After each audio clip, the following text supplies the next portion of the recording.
Hey everybody, welcome to more. This is week 1 in our brand new series we started this past Sunday on March 5th called I Am, looking at those I Am statements that John recorded from Jesus in his gospel account. I'm really excited about these 6 weeks in this series, and I hope you are as well. We talked about the purpose, the point of this series being not only to find out who Jesus is, but who we are and why we need him in our lives, why we need Jesus above all else. We started with the statement, I am the bread of life.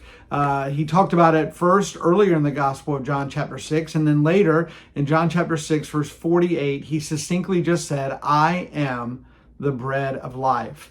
Of course, we heard Sunday that by making that statement, he literally was saying to all those who heard him that he is I am who I am from Exodus chapter 3, essentially saying I am God. And that was a bold statement. That was a big statement.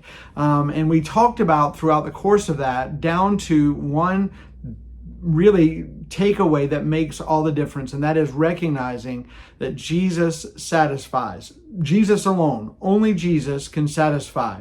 And looking at bread was an easy thing to look at because bread was essential to everyday life. It was a staple for them to survive on. And really, who doesn't like bread? Bread is just one of those things, particularly fresh bread, hot out of the oven kind of thing. It's one of those things that you just can't beat, really. And Jesus knew that bread was so important to them that he wanted them to understand that if they truly knew who he was, that he alone would satisfy them far more than even the essential nature of bread in their life. I think that one of the things that might be valuable for your time, whether as a group or individual, doing this, is to really think about that longing that is in all of us to have our needs met, to be satisfied. Throughout the course of the Bible, we see that there has been this longing for God, and the emptiness of man caused because of our sinful nature, the need for God to satisfy us.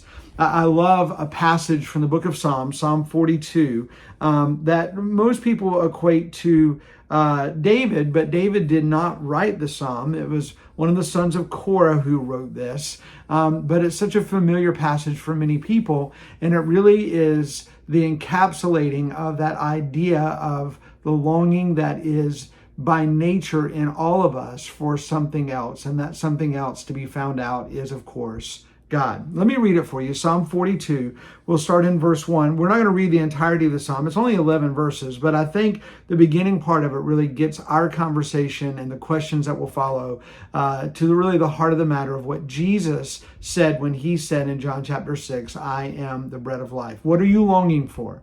What is the bread that you need? I am that bread that you need. And this is how Psalm 42 describes it. He says, as a deer longs for flowing streams, so I long for you, God. We'll just pause there for a second and talk about the fact that that really is what Jesus is addressing in his account in John 6, that there is this longing in us. As a deer longs for flowing streams, as a deer longs for water to be satisfied, he says, I long for you, God. He goes on to say, verse 2, I thirst for God, the living God. When can I come and appear before God? My tears have been my food day and night, while all day long people say to me, where is your God? I remember this as I pour out my heart, how I've walked with many, leading the festive procession to the house of God with joyful and thankful shouts. What does the psalmist say? The psalmist says that there is this thirsting, this longing for God in his life. And he asks, when can I come and appear before you, God? When can I come into your presence? And then he speaks of the sorrow of his heart because of this longing that has not been satisfied. He says, my tears have been my food day and night.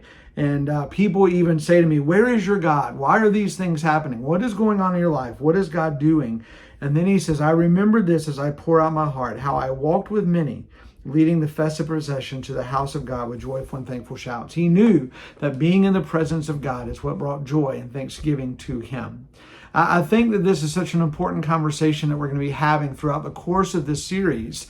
And I think it starts with us understanding that longing that we all sense, that we have to be careful that whatever we're trying to satisfy that longing with, no one can satisfy it like Jesus can. Only Jesus satisfies. And so as we look at the psalmist here talking about that, he gives this beautiful illustration that resonates with us, doesn't it? How we would see a deer, or for that matter, any animal that would be thirsting, longing to be satisfied. And then to take that idea of thirst or hunger in the case of bread and recognize that is what our soul is doing for God. We are longing for that satisfaction. I think that's an important thing for us to wrestle with, right? Because the truth of the matter is, and maybe you heard this at your location Sunday, that there are a lot of things that we try to be satisfied by, whether it's a relationship or wealth or influence or something else. We are constantly looking for something to fill us up. And Jesus, throughout the discourse of his conversation with the Jews there in John chapter 6, is trying to get them to understand that he came to once and for all, he alone, once and for all, to satisfy them.